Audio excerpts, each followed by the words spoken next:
ஆச்சி மசாலா எந்த சமையலும் ருசி தேடும் ரகசியம் 20 ரூபாய். No compromise. உங்க சைடுலயும் எங்க சைடுலயும். It's a GT promise. GT Holidays, South India's #1 travel brand. 26 வருட நம்பிக்கை, லட்சக்கணக்கான சந்தோஷ திருமணங்கள். கல்யாணம்னாலே தமிழ் மேட்ரிமோனி தான். தமிழ்நாடு பாஜக இந்த அளவுக்கு சோர்ந்து போயிருக்காங்க, உள்ளுக்குள்ளே என்ன நடந்துகிட்டு இருக்கு? என்னைக்கு அவங்க சுறுசுறுப்பாக இருந்திருக்காங்க? பாஜக ஏன் தோத்தோம், எதனால தோத்தோம், எப்படி தோத்தோம், ஒரு கூட்டம் கூட்டினாங்களா? அவங்க எதுக்கு அரசியல் பண்ணுறாங்கன்னு தெரிய மாட்டேங்குது. அமித்ஷா எல்முருகனை கூப்பிட்டு, ஐயா நீங்கள் ராஜினாமா பண்ணிடுங்க, மந்திரி பதவி ராஜினாமா பண்ணுங்கன்னு சொல்லிட்டாராம். அவர் ரெடியாக இருக்கார். முருகன் ராஜினாமா பண்ண ராஜ்யசபா தேர்தலில் அண்ணாமலை போட்டி போட்டு எம்பி, ராஜ்யசபா எம்பி ஆகி, ஸோ அண்ணாமலையை எலிவேஷன் பண்ணுற ஒரு மைண்ட் செட்டில் பாஜக இருக்காங்க, நாம் எடுத்துக்கலாமா சார்? வேற வழி இல்லைங்க. குழுவா பாஜகவின் 2ஆம் கட்ட தலைவர்கள், முக்கியமானவர்கள் விஜயிடம் பேச்சுவார்த்தை நடத்தி வருகிறார்கள். என்ன சார் சொல்றீங்க? இது புதிய செய்தியா இருக்கு. விஜயுடன் பேசும் பாஜக புள்ளிகளா? விஜயிடம் பேசும் பாஜக புள்ளிகள். விஜய் எந்த பதிலும் சொல்லலையா? அந்த செக்ரட்டரியேட் சினாரியோவுக்கு விஜய் ஃபிட் ஆயிட்டாரா? அப்போ ஒரு அமைச்சர் சொன்னாரு, எங்க தலைவர் எங்களுக்கு முன் உதாரணமா இருக்காரு. கவர்மெண்ட் காரை ஸ்டாப் பண்ணிட்டார், பிரைவேட் காரை யூஸ் பண்ண பாருங்க, முடிஞ்சா அவங்க சம்பளத்துல பெட்ரோல் போட்டுக்கோங்க, அனாவசியமா டிராவல் பண்ணாதீங்க. அவன் கூப்பிடுறான், இந்த ஊர்ல நிகழ்ச்சி, அந்த ஊர்ல பாராட்டு விழா, அந்த ஊர்ல பாராட்டு விழாவே கூடாது. கீர்த்தனாவுக்கு செக்ரட்டேரியட்ல அவ்வளோ நல்ல பேர். சிஎம்ஏ சொன்னாங்க, very happy with Keerthana job. விஜயோட நோக்கம் என்ன? இளைஞர்களை கொண்டு கீர்த்தனா நல்லா பண்றாங்கன்னு சொல்றீங்க. ராயல் என்ஃபீல்டு தமிழ்நாட்டில் இருந்து தடாவுக்கு போகுது. அவங்க இண்டஸ்ட்ரியல் மினிஸ்டர். அவங்க கீர்த்தனா எத்தனை நாள் ஆச்சு இண்டஸ்ட்ரியல் மினிஸ்டர் ஆகி? 10 நாள் தான் ஆகுது. எத்தனை நாள் ஆச்சு இந்த டிசிஷன் எடுக்கப்பட்ட? டிஎம்கே பில் எடுக்கப்பட்டது. பிரசிடென்ட் ரூல் வரக்கூடாதுன்னு திமுக அவங்க கூட்டணி கட்சியை தள்ளி விட்டுதுன்னா, ஏன் ஜனாதிபதி ஆட்சி வந்துட்டு போட்டோமே? கிச்சன் கேபினெட்ல மீட்டிங் போச்சான். ஏங்க நம்ம பிரசிடென்ட் ரூல் கொண்டாந்து நம்ம சந்திக்கலாமே, ஆட்சியை நம்ம திமுக மறுபடியும் ஆட்சிக்கு வருமே, 4 சீட்டு கூட வராதுங்க. ஸோ எடப்பாடியே நேரில் விஜயை சந்திச்சு, நான் ஆதரவு கொடுக்குறேங்க, இவங்க யார் யார் மந்திரி ஒன்று நீங்களே கொடுங்க அப்படின்னு. ஏன்னா எடப்பாடி கட்சி உடையாமல் இருக்கணும்னா விஜய்க்கு ஆதரவு கொடுக்கலன்னா இவங்க வேலுமணி, தங்கமணி, விஜயபாஸ்கர்லாம் சும்மா இருக்கிறது இல்லை. விஜய் முதல்வராக கூடாதுன்னு நான் எந்த ஒரு வேலையும் நான் பண்ணல, அப்படிப்பட்ட தரங்கெட்ட ஆள் ரஜினிகாந்த் இல்லைன்னு ஒரு ஸ்டேட்மெண்ட் சொல்லியிருக்காரு. சரி, நீங்கள் ஒன்றுமே பண்ணல. உங்கள் திரைத்துறையை சேர்ந்த ஒருத்தர் முதலமைச்சராக இருக்கிற கமல் போய் பார்த்தார? நீங்கள் போய் பார்த்தீங்களா?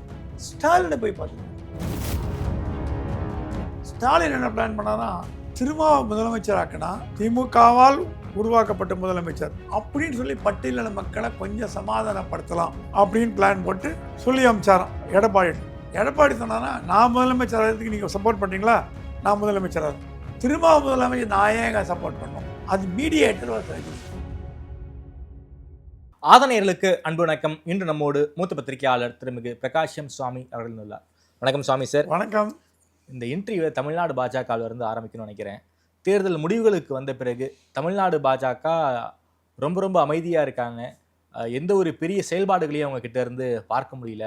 ரொம்ப சைலண்ட்டாக இருக்காங்க. ஒரு கோர் கமிட்டி கூட்டம் நடக்க இருந்ததாக ஒரு தகவல், அது தள்ளி போயிருப்பதாக ஒரு தகவல் கிடச்சிருக்கு. தமிழ்நாடு பாஜக இந்த அளவுக்கு சோர்ந்து போயிருக்காங்க, உள்ளுக்குள்ளே என்ன நடந்துகிட்டு இருக்கு? என்னைக்கு அவங்க சுறுசுறுப்பாக இருந்திருக்காங்க? அண்ணாமலை போனதுக்கு பிறகு நம்ம அண்ணாமலை ஆதரவாளர்கள் இல்லை, முதல்ல சொல்லிடுறேன். அண்ணாமலை சப்போர்ட்டர்ஸு, அண்ணாமலை ஃபேன் கிளப்புன்னு நினைக்காதீங்க. நம்ம எடுத்து உண்மையை தான் பேசுகிறோமே தவிர அண்ணாமலை பண்ண தப்பாக நிறைய வாட்டி நம்ம பேசியிருக்கோம். அண்ணாமலைக்கு பிறகு சோர்ந்து போயிட்டாங்களா? அப்போவே சோர்ந்து போயிட்டாங்க. ஓகே, எந்த கட்சியும் இன்ட்ரெஸ்ட் இல்லை.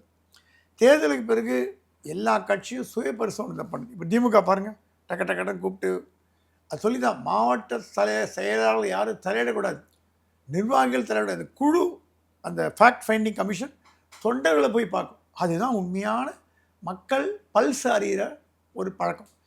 மாவட்ட செயலர் பார்த்து வச்சுங்க, ஒன்றுமே இல்லைங்க, நல்லா நாங்கள் ஜெயிக்க வேண்டியதுங்க, என்ன விஜயால் கெட்டு போச்சு அப்படி சொல்லுவாங்க. தொண்டைக்கிட்ட போனால் தான் மாவட்ட செயலரை பற்றி மண்டவாளம் வரும். ஸ்டாலின் தெரிஞ்சு அந்த மாதிரி பண்ணுறாரு. அதிமுகலையும் ஓரளவுக்கு இப்போ சலனை அடைஞ்சு இப்போ ஒன்றா சேருவாங்கன்ற மாதிரி ஒரு நிலைமை வந்துருக்கு. ஓகே, அது இன்டர்னல் பாலிட்டிக்ஸ். பாஜக ஏன் தோற்றோம், எதனால் தோற்றோம், எப்படி தோற்றோம், எதுக்காக தோற்றோம், ஒரு கூட்டம் கூட்டினாங்களா? இல்லை. அவங்க எதுக்கு அரசியல் பண்ணுறாங்கன்னு தெரிய மாட்டேங்குது. கோவம் வரும், மூக்கு மேலே ட்ரோல் பண்ணுவாங்க. ஆனால் கட்சின்னு ஒன்று நடத்துனீங்கன்னா சுய பரிசோதனை அவசியம். அமித்ஷா போய் சொன்னாங்களா எல்லாரும். அமித்ஷா சொன்னாரா, நான் ஒரு 3 மாதம் அமைதியாக வேடிக்கை பார்க்க போகிறேன். தமிழ்நாடு பாஜக நான் எந்த நடவடிக்கை எடுக்கிறதா இல்லை, 3 மாதம் வேடிக்கை பார்க்க போகிறேன். அண்ணாமலை வந்துட்டோம். அண்ணாமலை வந்து நாளைக்கு அமெரிக்காவிலேருந்து வர்றார். வந்துட்டு ஃப்ளைட்லேருந்து இறங்கி காரை எடுத்து கோயம்புத்தூர் போயிடுறார். கோயம்புத்தூர் ஓவர் எடுக்க போகிறார். அண்ணாமலை வரட்டும், வில் டிஸ்கஸ் அப்படின்னு சொல்லி விட்டுட்டார். இது ஒரு வாரம் முன்னாடி மேட்டர். தேர்தல் முடிஞ்ச ரிசல்ட் வந்த உடனே அமித்ஷா போய் இவங்கெல்லாம் முறையிட்டிருக்காங்க. இதுக்கு நடுவில் 2-3 முக்கியமான தமிழக பாஜக தலைவர்கள் டெல்லியில் கேம்ப் போட்டாங்க. அடுத்த தலைவர் பதவி பிடிக்கிறது. அவங்க வந்து அமைச்சர்கள், அவங்க இவங்க நிர்வாகிகள், தலைவர்கள்லாம் பார்த்து தப்பு கிடையாது. ஒரு கட்சியும் தான் பொறுப்புக்கு வர்றதுக்கு ஆசைப்படுறது எந்த விதமான தப்பும் கிடையாது. ஆனால் அவங்க பேரலாக ஒர்க் ஆரம்பிச்சிட்டாங்க. அமித்ஷா சொன்னாலும் வெயிட் பண்ணுங்கள் பார்த்துக்கலாம் அப்படின்ற மாதிரி சொல்லி விட்டாங்க. கமலாலயத்தில் கோர் கமிட்டி மீட்டிங் இன்று 19ஆம் தேதி நடப்பதாக இருந்தது. பார்த்தீங்கன்னா காலியாக கிடந்தது, வெளியில் யாருமே இல்லை. ஃபோன் பண்ணி கேட்டால் ஒரு தலைவரை, 21ஆம் தேதி சீக்ரெட்டான இடத்துல வைக்கிறாங்க. சீக்ரெட்? நாங்கள் என்ன சீக்ரெட் பண்ணுறீங்க? கோர் கமிட்டி மீட்டிங் என்ன 20 பேர் 15 பேர் வர போகிறீங்க, அவ்வளோதான். 200 பேர் 300 பேரா? கிடையாது, இல்லைங்க. மாநாடு கிடையாது, பெரிய மாஸ் கிடையாது. ஆமாம், இருக்கிறதே 15-20 பேர் தான். மேக்ஸிமம் 2-3 பேர் வராமல் இருக்கலாம். ஏன் கமலாலயத்தில் வைக்கல? இல்லைங்க, ஜல்லிக்கட்டு போராட்டம் மாதிரி அண்ணாமலை ஆதரவாளர்கள்லாம் போராட்டம் நடத்த போகிறதா நான் கேள்விப்பட்டோம். என்ன சார் சொல்கிறீங்க? புது கதையாக இருக்குது. புது கதை தான். அவங்க வெயிட் பண்ணாங்களா, அவங்க போராட்டம் நடத்துறதுக்கு 10 நாளாக ட்ரை பண்ணுறாங்க அண்ணாமலை ஆதரவாளர்கள். ஓகே, வந்து பார்த்துட்டு போகிறாங்க. ஒரு கட்சி தலைவர்கள் கமலாலயத்தில் இல்லை. தலைவரும் வரதில்லை, செயலாளர், பொதுச் செயலாளர், துணை செயலாளர், பொருளாளர் கோயம்புத்தூரில் இருக்கார். யாருமே வரதில்லை. அவங்க சொன்னாங்களா, அவங்க இன்டர்னல் மீட்டிங், அண்ணாமலை ஆதரவாளர்கள் ஃபேன்ஸ், கட்சிக்காரங்க கிடையாது, ஃபேன்ஸு இல்லாத கட்சி ஆஃபீஸில் போய் போராட்டம் பண்ண என்னங்க அர்த்தம்? போலீஸ் பர்மிஷன் கொடுக்க மாட்டான். நம்ம வந்து கோர் கமிட்டி மீட்டிங் போது போய் பண்ணலாங்கிற நியூஸ் இவங்களுக்கு வந்துருச்சு இன்டெலிஜென்ஸ்லேருந்து. ஓகே, கோர் கமிட்டி மீட்டிங் நடக்கும்போது நம்ம 100 பேர் 500 பேர் போராட்டம் பண்ணாலும் எஃபெக்டிவாக பப்ளிசிட்டி கிடைக்கும், மீடியா கிடைக்கும். இது சந்தோஷம் சொல்லப்பட்டதான். சந்தோஷம் தான். 21ஆம் தேதி ரகசியமாக வச்சுங்க. ஓகே, கோயம்புத்தூரில் முடிஞ்சால் வைங்க. அது கல்யாணம் பண்ண கோயம்புத்தூர் கூட வேணாம், கோயம்புத்தூர் பார்டரில் ஏதாவது ஒரு இடத்துல வச்சுங்க. என்ன எந்த நிலைமையில் தமிழ்நாடு பாஜக போயிட்டுருக்கு? யாரை கண்டு பயந்து ஓடுறீங்க? எதுக்காக பயந்து ஓடுறீங்க? சரி, கவர்மெண்ட் உங்கள் கவர்மெண்ட் இல்லை, போலீஸ் கூப்பிட்டு ப்ரொடெக்ஷன் கேட்கலாமே. கேட்டால் கொடுப்பாங்க, திமுக வேணாலே கொடுப்பாங்க. கண்டிப்பாக போலீஸ் இப்போ இருக்கிற சந்தீப் ராய் ரத்தோர் தலைமையில் இருக்கிற டிஜிபி ரொம்ப நேர்மையாக விஜய் சொல்லிட்டாராம், police department will not interfere in any of the activity. Okay, எந்த ஒரு தவறான நோக்கம் கிடையாது. மரியாதை புகார் கொடுக்க வரணும், உட்கார வச்சு காஃபி கொடுக்காத குறையா ரெஸ்பெக்டபுளாக ட்ரீட் பண்ணணும். அந்த மாதிரி இன்ஸ்ட்ரக்ஷன்லாம் டிஜிபி கொடுத்துருக்காரு. நல்ல இன்ஸ்ட்ரக்ஷன் தான். சரி, கொடுத்துட்டு போகிறாங்க. ஏன் நீங்கள் பயந்து ஓடுறீங்க? யாரை கண்டு பயந்து ஓடுறீங்க? அண்ணாமலை கண்டு பயந்து ஓடுறீங்களா? அதுவும் தெரியல. சரி, 21ஆம் தேதி கோர் கமிட்டி மீட்டிங் போட போகிறீங்க. என்ன பேச போகிறீங்க? இங்கே எலெக்ஷன் முடிஞ்சு அடுத்த எலெக்ஷனே வரப்போகுதுங்க. இவ்வளோ லேட்டாக போட்டு ஆராய்ஞ்சு அது ஒருத்தர் சொன்னார், ஒரு தலைவர், என்னங்க மீட்டிங் போட்டு எங்களுக்கே தெரியாதா ஏன் தோற்று போனோன்னு, இதில் என்னத்த மீட்டிங் போட்டு என்னத்த பெருசாக பேச போகிறீங்க? காஃபி டீ செலவு தான் செலவு விட்டார். அந்த மாதிரி இப்போ என்ன பண்ண போகிறாங்க? அண்ணாமலைகிட்ட என்ன ஆக்ஷன்னா, அண்ணாமலை வந்து 2-3 நாள் என்ன ஜெட் லேக் இருக்கும். ஆமாம், அந்த ஊர் நைட்டு, இங்கே டே அங்கே நைட்டு. ஆமாம். ஸோ ஜெட் லேக் முடிஞ்சு டெல்லிக்கு வரவழைச்சு 2 ஆஃபர் கொடுக்க போகிறாங்களாம். ஐயா, மாநில தலைவராக நீங்கள் எடுத்துங்க, திருப்பி இங்கே நாமினேட்டிவ் டேர்ம் முடிஞ்சு போச்சா முடியல உங்களுக்கு கொடுத்துரும். பாராளுமன்ற தேர்தலில் உங்கள் தலைமையில் தனியாக போட்டி போடும். அதிமுகன்னு ஒரு கூட்டணியே வேணாம், இனிமேல் தனியாக போட்டி போடுங்க. கட்சி மறுபடியும் பாட்டம்லேருந்து கொண்டு போங்க, நோட்டாலேருந்து திருப்பி 15, 20, 30 கொண்டு போங்க. 40 வேட்பாளர்களை தனியாக இருக்குங்க. இண்டிபெண்ட்டாக பிஜேபி தமிழ்நாடு தனித்து போட்டி போடணும். அது ஸ்ட்ராட்டஜியில் நீங்களே பார்த்துங்க. நாங்கள் தலையிட மாட்டோம். கேண்டிடேட்னு யாரோ சொன்னாங்களா, கேண்டிடேட்டெல்லாம் அவரே முடிவு பண்ணுவார். நீங்கள் முடிவு பண்ணக்கூடாது. மற்ற தலைவர்கள் ஒப்பீனியன் கேட்கலாம், முடிவு பண்ணக்கூடாது. இது அண்ணாமலைக்கு பொறுத்து இருந்தால் சாய்ஸ் நம்பர் 1 மாநில தலைவர், ஃபுல் கண்ட்ரோல். 5 வருஷத்துக்கு 10 வருஷத்துக்கு அசைக்க முடியாது, மீதியெல்லாம் டம்மி பீஸ் ஆகிடும். அவர் மாநில தலைவர் வேண்டாங்க, எனக்கு திருப்பி பிரச்சனை வரும்னு சொன்னாங்கன்னா, இந்த பண்டி சஞ்சய்னு ஒரு யூனியன் மினிஸ்டர், அவர் தான் வந்து தெலுங்கானாவில் அப்படி வளர்த்தார் பிஜேபி கட்சி. ஆமாம், கட்சியை வளர்த்தார்.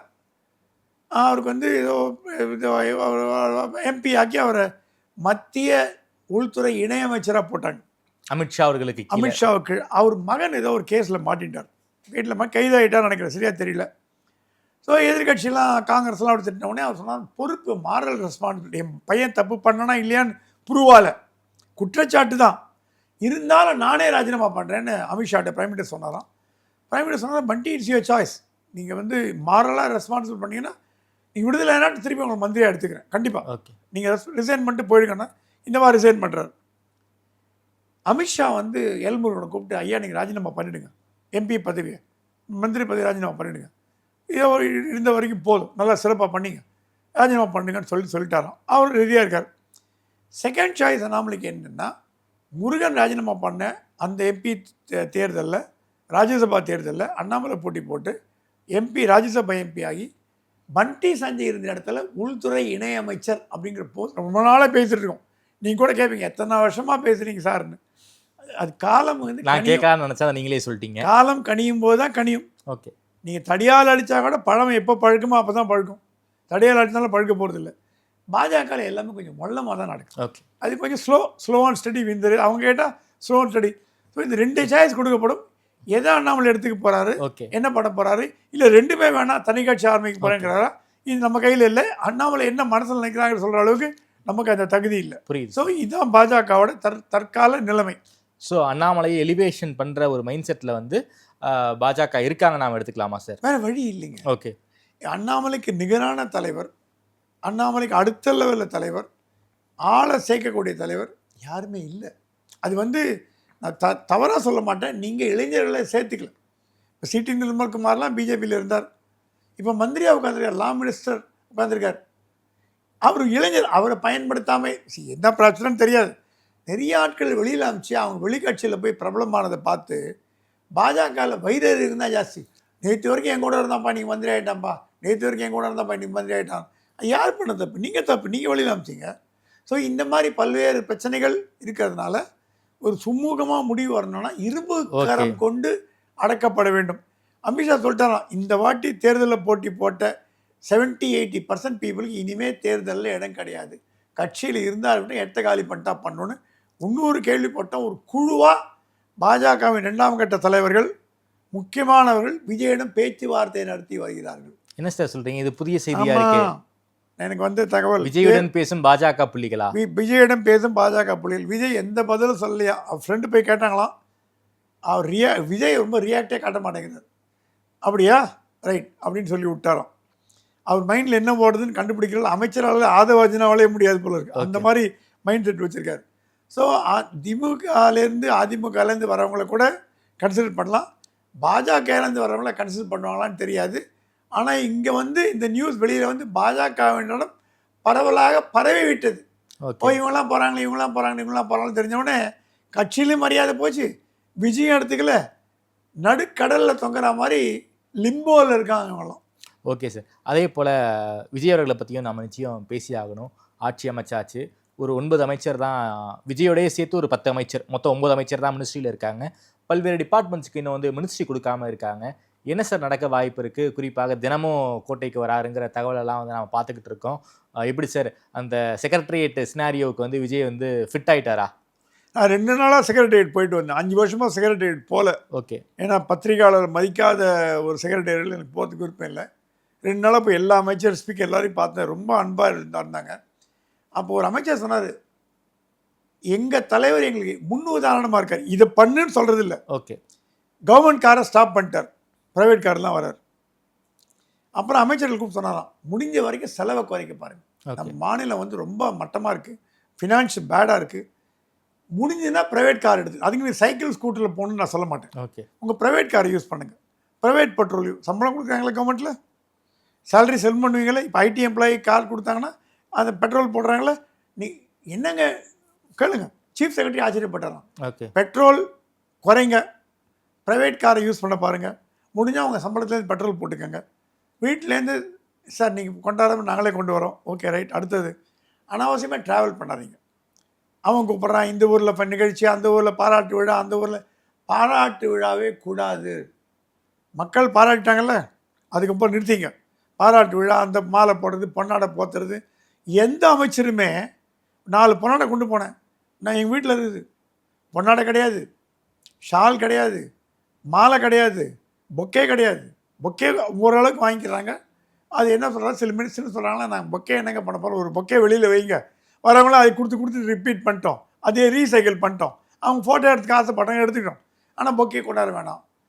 சிக்கனத்துக்கு வடி போட்டார். அப்புறம் சொன்னாரா, நீங்கள் வந்து முடிஞ்ச வரைக்கும் காரில் வந்து போகிறத குறைச்சிக்கங்க. வீடு செக்ரட்டேரியட் வீடு, தொகுதிக்கு போங்க. தொகுதிக்கு போகணும்னு சொல்ல, அந்தந்த தொகுதிக்கு அமைச்சராக வந்து பல்வேறு ஃபீல்டு விசிட் இருக்கும், ஆய்வுகள்லாம் இருக்கும்ல சார். அது எல்லாம் சென்னைக்குள்ளே. இப்போ சென்னை நகரத்தில் இருக்கிற அமைச்சர்கள், எம்எல்ஏக்கள் சென்னை நகரத்துக்குள்ளே போகலாம். இப்போ எம்எல்ஏக்கெல்லாம் வந்து கார் கிடையாது, அவங்க ப்ரைவேட் கார் தான். அதனால் ஒன்று அமைச்சர்கள் மட்டும், ஏன்னா 3 4 5 அமைச்சர் இருக்காங்க. புசி ஆனந்த், ஆதவ் அர்ஜுனா, அப்புறம் நம்ம ராஜ்மோகன், சிடி நிர்மல்குமார். இந்த ரூல் வந்து சபாநாயகர் அப்ளிகே ஆகுது. ஆனால் சபாநாயகர் சொல்லிட்டாராம், முதலமைச்சர் பண்ணும்போது நானும் குறைச்சிக்கிறேன் அப்படின்னு. ஸோ சிக்கன நடவடிக்கைகளை விஜய் கான்சன்ட்ரேட் பண்ணுறார். அவர் ஆனால் யார்ட்டையும் கூப்பிட்டு சொல்கிறதில்ல, அவர் சிம்பிளாக இருக்கார். அவர் சொல்கிறாரா, எனக்கு வீட்டிலேருந்து சாப்பாடு கேன்டீன் வேண்டாம். அது ஒரு 10 நாளைக்கு ஒரு வாரத்துக்கு முன்னாடி ஒரு 25 காஃபி கொண்டாந்து ஆர்டர் பண்ணாங்களாம் வரவங்களுக்கெல்லாம். செக்ரட்டரி கூப்பிட்டு என்னோடய அக்கௌண்ட்லேருந்து கிரெடிட் பண்ணுங்க. நீங்கள் மோடி மாதிரி பண்ணுறீங்களான்னு. இல்லை, நம்ம அரசாங்க செல். ஸோ சில விஷயங்கள் விஜய் பண்ணுறது பாராட்டி ஆகணும். அடுத்த கேள்வி கேட்டீங்க, அமைச்சரை விரிவாக்கம். காங்கிரஸ் 2 அமைச்சர் முடிவாயிடுச்சு, ராஜேஷ்குமார் அண்டு தாரகே கட்பட் முடிவாயிடுச்சு. அது விஜய் சொன்னாலும் கொடுத்த வாக்குறுதியை காப்பாற்றணும். ஓகே. மீதி கட்சிகள் கம்யூனிஸ்ட் கொடுப்பாங்களா மாட்டாங்களா? கம்யூனிஸ்ட் தான் வேணான்ட்டாங்க. விசிகே வேணாங்க. ஆனால் வெளியெல்லாம் தொல்லை கொடுக்க ஆரம்பிச்சிட்டாங்க. ஸோ இந்த தொல்லையினால் காங்கிரஸ் சொல்லிச்சான், நீங்கள் அதிமுக கூட்டணி வச்சா கூட எங்களுக்கு ப்ராப்ளம் இல்லை, நாங்கள் உங்களை ஆதரிக்கிறோம். 5 எம்எல்ஏகள் உங்கள் கூட கடைசி வரைக்கும் இருப்பாங்க. பாஜகவை தவிர பாஜக எம்எல்ஏ கிடையாது, நல்ல கவலை இல்லை. ஒரே ஒரு எம்எல்ஏ தான். நீங்கள் யாரை கூட்டணும் வந்து எங்களுக்கு அப்ஜெக்ட் இல்லை, எங்கள் 5 பேர் உங்கள் கூட இருப்பாங்க. இது கிரீஷ் சோடங்கர் போட்ட உத்தரவு, ராகுல் போட்ட உத்தரவு அப்படின்னு சொல்லிட்டாங்க. இப்போ இந்த மீதி 5 பேர் தகராறு பண்ணாங்கன்னா அதிமுக உள்ளே எடுத்துக்கணும். ஸோ விஜய் இப்போ ஒரு முடிவு பண்ணி மாதம் சட்டசபை விரிவாக்கம் பண்ண முடியாதுங்க. ஏன்னா டெய்லியாக பண்ண முடியும். ஒரு தடவை பண்ணார், கீப் போட்டார். இப்போ சட்டசபை விரிவாக்கத்துக்கு எது தடையாக இருக்குன்னா அதிமுகவின் சப்போர்ட், இந்த உதிரி கட்சிகளின் சிரமற்ற ஒரு தன்மை. இப்போது கம்யூனிஸ்ட் 2 கேட்க போகிறதில்ல, முஸ்லீம் லீக் விசி கேட்குற மனநிலையில் இருக்குது. வெளியில் அவங்க என்ன வேணால் சொல்லலாம், பதவி ஆசை இல்லைன்னு. துணை முதலமைச்சர்லேருந்து ஹோம் மினிஸ்டரில் அத்தனையும் அடி விட்டு போட்டாங்கன்னு நம்ம கேள்விப்படுறோம். சரி, கோட்டை வட்டாரங்கள் எனக்கு தெரியாது, நான் ஒரு நாள் கழிச்சு கோட்டைக்கு போனேன். கோட்டை வட்டாரங்கள் என்ன சொல்லுது, துணை முதலமைச்சர் பிட்டெல்லாம் போட்டால் என்னங்க பண்ண முடியும்? விஜய் வந்து அவரோட கண்ட்ரோலில் அரசாங்கம்னு பார்க்குறது உங்கள் கண்ட்ரோல் ஒட்டி. அப்படி பார்த்தீங்கன்னா அந்த மாதிரி கொடுத்தா வச்சுங்க. ஸ்டாலின் சொல்கிற மாதிரி என்னோட தேவையில் தான் நீங்கள் ஆட்சி பண்ணுறீங்க நீ சொல்லிட்டார், திராவிட மாடல் அரசாங்கம். அப்போ திராவிட மாடல் அரசாங்கத்தையே தோற்று போனீங்க திமுக. கேவலமாக இல்லை? திராவிட மாடல் அரசாங்கம் தோக்கடிச்சுதா? என்ன வேடிக்கையாக இருக்குது? இது கிளைம் மட்டும் பண்ணிக்கலாம், எங்கள் ஆட்சி நடக்குது எங்கள். அதுக்கு சொல்லிட்டாங்களாம் அமைச்சர்கள்லாம், வேணாண்ணே ரொம்ப சிக்கலாக போயிட்டுருக்கு, நீங்கள் அதிக உள்ளே கூப்பிட்டு ஒரு 2 அமைச்சரை கொடுத்துட்டு அவங்கள வச்சுக்கோங்க. காங்கிரஸ் பார்ட்டிக்கு வந்துட்டு போட்டோம். காங்கிரஸ்னால எந்த ப்ராப்ளம் வரப்போகிறது விஜய்க்கு. ஸோ இந்த ஒரு ஸ்திரமின்மை இல்லாத தன்மையினால் போட்டி கொஞ்சம் டிலே ஆகிட்டுருக்கு. அடுத்த வாரத்தில் அதிமுக நடுவில் அதிமுகவில் வேறு ஒன்றை சேரலாம், சேர போகிறாங்க, அது இருக்குது. ஸோ எடப்பாடியே வந்து நேரில் விஜயை சந்தித்து நான் ஆதரவு கொடுக்குறேங்க, நான் வெளியிலேருந்து ஆதரவு கொடுக்குறேங்க, இவங்க நீங்கள் யார் யார் மந்திரி ஒன்று நீங்களே கொடுங்க அப்படின்னு. ஏன்னா எடப்பாடி வந்து கட்சி உடையாமல் இருக்கணும்னா விஜய்க்கு ஆதரவு கொடுக்கலன்னா இவங்க வேலுமணி, தங்கமணி, விஜயபாஸ்கர்லாம் சும்மா இருக்கிறது இல்லை. ஒன்று விஜய்க்கு ஆதரவு கூட நான் கட்சியை உடைக்கல, இல்லை கட்சியை உடச்சிடுறேன். எடப்பாடி கட்சியை உடைக்கிறது பெட்டரா, விஜய் ஆதரவு கொடுக்குறது பெட்டரா? ஆனால் எடப்பாடி சொல்கிறேன், எனக்கு எந்த போஸ்ட்டுமே வேணாம், நான் பாட்டுக்கு எம்எல்ஏ இருக்கேன்ட்டார். ஸோ அந்த ஒரு நடவடிக்கைகள் இந்த அதிமுக பிரச்சனையும் வந்து முடிவுக்கு வரப்போகுதுன்னு சொல்லுவாங்க. எல்லாம் முடிவுக்கு வந்தோடனே விஜய் ஒரு முடிவு எடுத்து, ஏன்னா கவர்னரை வாரம் கூப்பிட்டு நீ விரிவாக்கம் பண்ணி அதிமுக போட்டு இவங்கள போட்டு. அதிமுகவுக்கு எத்தனை மினிஸ்டர் தெரியல, 3 10 கஷ்டம், சும்மா 10க்கு தரலாம். ஏன்னா அவர் கட்சியிலே கொடுக்க வேண்டிய நிறைய பேர் இருக்காங்க. விஎஸ் பாபு கொடுக்கும், ஏன்னா ஜெயின் கில்லர். அது ஏதாவது ஒரு உள்ளாட்சி துறை சுகாதார கட்டி கூட ஒரு பேக்வர்ட் கிளாஸ், இது வாட் எவர் சம் கிளாஸ், ஒரு அமைச்சரவையிலே ஒரு மீன் வளத்துறை அந்த மாதிரி ஏதாவது ஒருத்தரை கொடுக்கலாம். அமைச்சர்ன்ற பதவி இருந்தால் முக்கியம் அவங்களுக்கு. அந்த மாதிரி ஒரு 4-5 பேர் சேர்த்து வச்சுருக்காங்க. ஸோ அவங்க கட்சிக்கு அந்த முக்கியத்துவம் கொடுப்பாங்களா, மற்ற கட்சியை கொடுத்து? எனக்கு தெரிஞ்சு காங்கிரஸுக்கு 2ன்னா அதிமுக 4 கொடுக்கப்படலாம். 36 35 எண்ணிக்கை 9 இருக்குது. 9 6 15 போச்சுன்னா மீதி 20 வந்து அவங்க கட்சிக்காரனுக்கு கொடுக்கணும். நிறைய லேடிஸ் கொடுக்கணும்னு ஆசைப்படுறாங்க. ஓகே. இப்போது கீர்த்தனாவுக்கு செக்ரட்டேரியட்டில் அவ்வளோ நல்ல பேர் அடித்து விட்றாங்களாம். செக்ரட்டரியை கூப்பிட்டு டக்கு டக்கு டக்குன்னு இங்கிலீஷில் பறக்கு தான் ஃபைல் எல்லாம். சிஎம்ஏ சொன்னாங்க very happy with Keerthana job. அந்த மாதிரி நிறைய கீர்த்தனாக்களை உருவாக்கணும். விஜயோட நோக்கம் என்ன, இளைஞர்களை கொண்டு கீர்த்தனா நல்லா பண்ணுறாங்கன்னு சொல்கிறீங்க. தமிழ்நாட்டுக்கு வர வேண்டிய ஒரு ப்ராஜெக்ட் வந்து ஆந்திராவுக்கு போயிடுச்சு. அதே போல் ராயல் என்ஃபீல்டு தமிழ்நாட்டில் இருந்து தடாவுக்கு போகுது. அவங்க வந்து இண்டஸ்ட்ரியல் மினிஸ்டர் அவங்க கீர்த்தனா. எத்தனை நாள் ஆச்சு இண்டஸ்ட்ரியல் மினிஸ்டர் ஆகி? 10 நாள் தான் ஆகுது. எத்தனை நாள் ஆச்சு இந்த டிசிஷன் எடுக்கப்பட்டது? டிஎம்கே எடுக்கப்பட்டது. ஏங்க விஜய் வந்த உடனே பயந்து ஓடிட்டான்னு சொல்கிறது தப்பு. இந்த முடிவுகள் எடுக்கப்பட்டது திமுக. ஒரு ஃபேக்ட்ரி தமிழ்நாட்டை விட்டு ஆந்திராவுக்கு போகணுன்னா ஒரு நாளில் போக முடியாது. அதற்கு முன்பு பல்வேறு விதமான போர்டு மீட்டிங் நடக்கணும். அந்த கம்பெனியோட ஹெட் குவார்ட்டர்ஸ் அமெரிக்காலேயோ ஆஸ்திரேலியா இருந்தால் அவங்கள கன்சல்ட் பண்ணோம், பார்ட்னர்ஸை கன்சல்ட் பண்ணோம். திமுகவின் கொடுமையானதால். ஆனால் டிஆர்பி ராஜா ரொம்ப கிளவராக திருப்பி விட்டார் விஜய் மேலே. நான் கேள்விப்பட்ட வரைக்கும் திமுகவின் கமிஷனாலையும் கொடுமையாலையும் தான் போகிறாங்க. ஆனால் அவங்க டைமிங் விஜய் கூட சொல்லியிருக்கலாம் ரீகன்சிடர் பண்ணுங்கன்னு. ஏங்க ஒரு வீடை மாற்றுறதுக்கு நீ வீடை மாற்ற ஒரு நாளில் மாற்றுவீங்களா? அட்வான்ஸ் கொடுத்து இடத்த பார்த்து ஃபேக்ட்ரியை போட்டு எல்லாம் பண்ணி நீங்கள் வீடை லாரியில் ஏற்றும் போது போகாதீங்கன்னு சொன்னீங்கன்னா, நீங்கள் லாரியில் ஏற்றுற டைமுக்குள்ளே ஆட்சி மாறி தான் என்ன பண்ணுவீங்க? லாரியை நிறுத்துவீங்களா? எல்லாம் கொண்டு போய் செட்டப் பண்ணியாச்சு. ஸோ லாரி ஏறும் சமயம் விஜய் ஆட்சி, அட்வான்ஸ் கொடுக்கும் நேரம் திமுக ஆட்சி. அதை கன்வீனியண்ட்டாக மறைச்சிட்டாங்க. நான் கேள்விப்பட்ட வரைக்கும் கீர்த்தனா ட்ரைடர் பெஸ்ட் போய் பேசி கீசி எல்லாம் பண்ணி பார்த்தாங்க. Madam we took a decision, we cannot go back, will think in future. அவங்க கேட்டாங்க எங்களால் காரணமானு கேட்டாங்களா? நோ நத்திங் டு வித் பிரசன்ட் கவர்மெண்ட். அந்த வார்த்தையை சொல்கிறாங்களா இல்லையான்னு டிஆர்பி ராஜாவை கேளுங்க. ஏன்னா ஒரு 10 நாளில் வந்து விஜய் வந்து கெடுபிடி பண்ணி ஒரு தொழிற்சாலையை வெளியில் அனுப்புவாங்கிறத குழந்தை கூட தமிழ்நாட்டில் ஒத்துக்காது. ஏங்க அவர் ஆட்சியில் வந்ததே தக்க வச்சுக்க பார்ப்பாரா, மெஜாரிட்டி நிரூபணம் பண்ண பார்ப்பாரா, இண்டஸ்ட்ரியலைஸ் ஆட்சி வட்டு பார்ப்பாரா? அவர் எனக்கு தெரிஞ்சு எந்த இண்டஸ்ட்ரியலையும் இப்போது பதவியேற்பு விழா இன்றைக்கி ஒரு ஹோட்டல்கார் எல்லாருக்கும் ஸ்வீட் பாக்ஸ் கொடுத்தாராம், இலவசமாக கொடுத்துருக்காராம். விஜய் செக்ரட்டரி கூப்பிட்டாராம், என்ன எல்லாருக்கும் என்ன கொடுக்குறாங்க ஸ்வீட் பாக்ஸு, எவ்வளோ பில்லாக இருக்குது. அவர் நடுங்கிட்டாராம், ஐயோ இலவசம் தாராம். என்னோட சேரிங்கில் இலவசம் கிடையாது, அனாதை ஆசிரமத்தை கொண்டு கொடுங்க, என்ன பில்லு நாளை காலையில் வந்து செட்டில் பண்ணுங்கள். அப்படிப்பட்டவர் வந்து தொழிற்சாலையிட்ட லஞ்சம் வாங்குவார்னு நான் விஜய் ஆதரவு வாங்கினாருன்னு சொல்லலை சார், நான் லஞ்சம் வாங்கினாருன்னு சொல்ல போயிட்டாங்க. இந்த 10 நாளில் வந்து போனதற்கு காரணம் திமுக அரசுன்னு ஒத்துக்கிறாங்களா? ஓகே. அந்த கிருஷ்ணோட சொன்னால மேடம் இது nothing to do with you, we took a decision long அகோங்கிற என்ன அர்த்தம்? அவங்க டிஎம்கேன்னு சொல்ல, அந்த தொழிலதிபர்கள் போன 2 ராயல் என்ஃபீல்டு லாங் அகோன்னு டிஎம்கே ஆட்சி. அது கன்வீனியண்ட்டாக விஜய் மேலே பழி போடுற பார்க்குறீங்களே தவிர உங்களுக்கு போனுங்கிறது விஜய் வீட்டுக்கு போனோம். ஆனால் வீட்டுக்கு அனுப்புறதுக்கு ஏன் அது அவங்க ஒரு கிச்சன் கேபினெட்டில் மீட்டிங் போச்சான். ஏங்க நம்ம பிரசிடென்ட் ரூல் கொண்டாந்து நம்ம சந்திக்கலாமே, ஆட்சியை நம்ம திமுக மறுபடியும் ஆட்சிக்கு வருமே, 4 சீட்டு கூட வராதுன்னாலும் பிரசிடென்ட் ரூல் வரக்கூடாதுன்னு திமுக அவங்க கூட்டணி, திமுக போக முடியாது கூட்டணி கட்சியை தள்ளி விட்டுதுன்னா ஏன் ஜனாதிபதி ஆட்சி வந்துட்டு போட்டோமே? நீங்கள் தான் 100 மாடல் திராவிட மாடல் ஆட்சி ஆச்சு, 200க்கு 234 200 சீட் வரீங்களே, 150 சீட் வரலாமே, 5 சீட் வரணும். ஒரு ஜோசியர் வீட்டிலே வச்சு 10 லட்சம் சம்பளம் கொடுத்து வச்சுருந்தேங்க. 6 மாதம் அவர் எங்கேயும் வெளில போகல, வீட்டில் சாப்பாடு போட்டு தினம் டைம் பார்த்து ஜோசியர் வெட்டி விட்டாங்க. ஏன்னா ஜோ தப்பு சொல்லிட்டாராம்.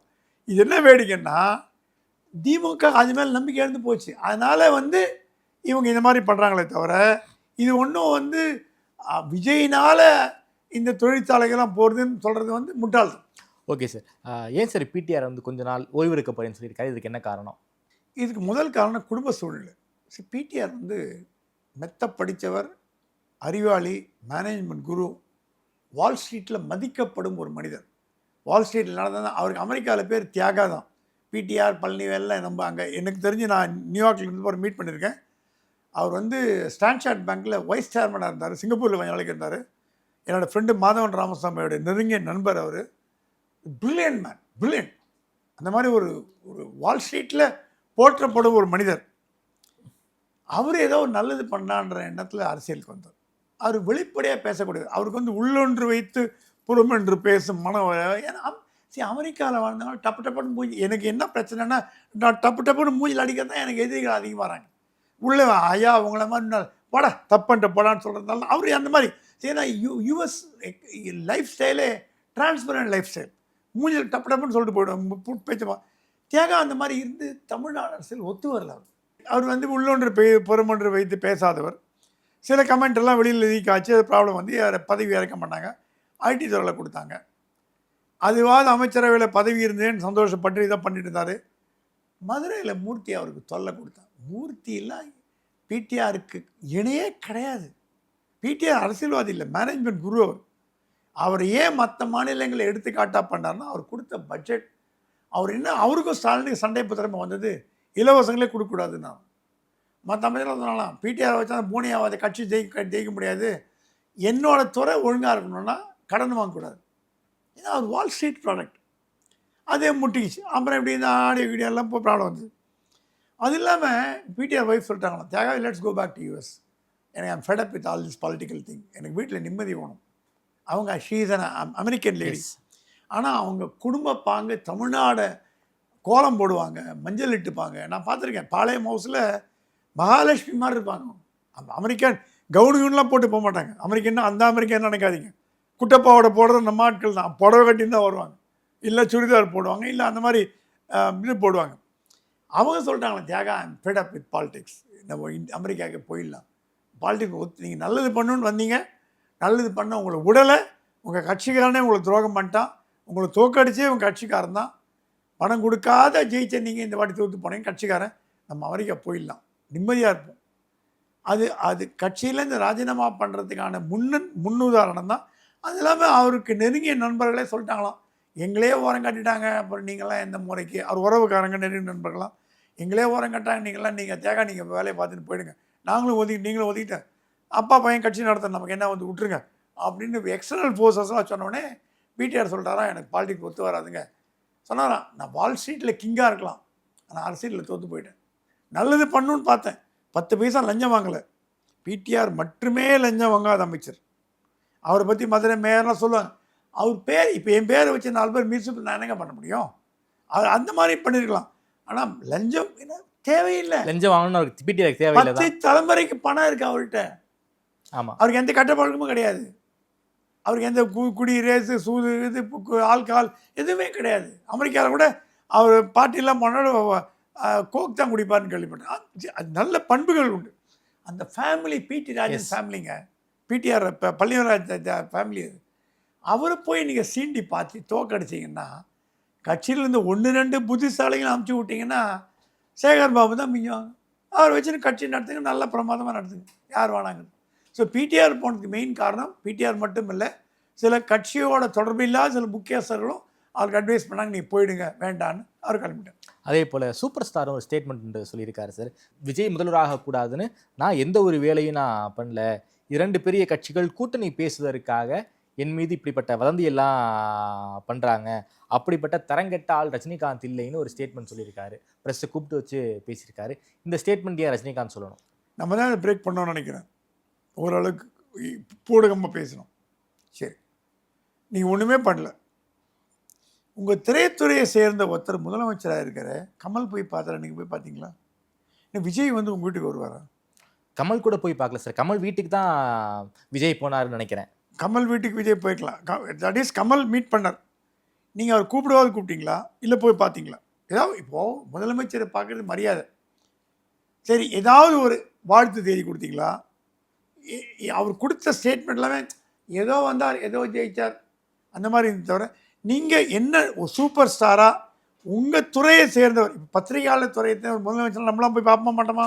கண்டிப்பாக பார்ப்போம். அந்த மாதிரி இவர் போய் பார்த்தாரா இல்லையா? ஸ்டாலினை போய் பார்த்துருக்காரு. எதை காட்டுறது? நண்பர் சார் அவர், திமுக 30 ஆண்டுகள நண்பர் ரஜினியும் ஸ்டாலினும். அப்போ விஜயும் ரஜினி மீட் பண்ணதே கிடையாதா? விஜயும் ரஜினியும் ஷூட்டிங்லேயோ ஸ்பாட்லேயோ ஒரே தொழிலில் மீட் பண்ணதே கிடையாது. நெருக்கமான நண்பர்கள் இல்லை, ஒத்துக்கிறேன். பட் யாருன்னு விஜய் யாருன்னு சூப்பர் ஸ்டாருக்கு தெரியாதா? தெரியும் சார். தெரியாது. தெரிஞ்சால் நீங்கள் போய் க்ரீட் பண்ணியிருப்பீங்களே. உங்கள் துறையை சேர்ந்த ஒருத்தர் வந்தான்னு கமலா சப்போர்ட் பண்ணீங்க. உங்கள் துறையை சேர்ந்த ஒருத்தர் ஏதோ சினிமாவில் ட்ராமாவில் நடித்தா இருந்தது ஸ்டாலின் சப்போர்ட் பண்ணீங்க. இங்கே உங்கள் துறையில் கோலோச்சி ஒருத்தர் முதலமைச்சராக இருக்காரு, ஏன் போய் பார்க்கல? ஸ்டாலினை பார்த்தீங்க. சரி, ஸ்டாலினை பார்த்தது ஆறுதல் சொல்லவார்னா அதுவும் இல்லை. நீங்கள் இது வெளியில் வரதுக்கு காரணமே திரும்ப போட்டு உடைச்சது தான்.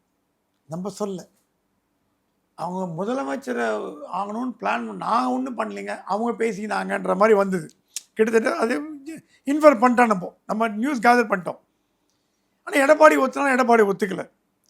நீங்கள் கேட்கலாம், எடப்பாடி ஒத்துக்காத போய் எதுக்குங்க இவர் வந்து ரஜினி போய் இவரை வந்து திருமாவளவனை வந்து முதலமைச்சர் கேண்டிடேட். அதுக்கு பின்னாடி பேக்ரவுண்ட் இருக்குது.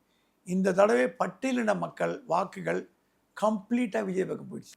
முஸ்லீம்கள் 60-70% விஜய்க்கு போட்டிருக்காங்க, கிறிஸ்தவர்கள் 80% விஜய்க்கு போட்டிருக்காங்க.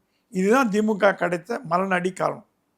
ஸோ இப்படி இருக்கும் பொழுது ஸ்டாலின் என்ன பிளான் பண்ணாரா, திருமாவை முதலமைச்சராக்குனா எங்கள் முதலமைச்சர் திமுகவால் உருவாக்கப்பட்ட முதலமைச்சர் அப்படின்னு சொல்லி பட்டியலின மக்களை கொஞ்சம் சமாதானப்படுத்தலாம் அப்படின்னு பிளான் போட்டு சொல்லி அமிச்சாராம் அவர் வழியாக எடப்பாடி.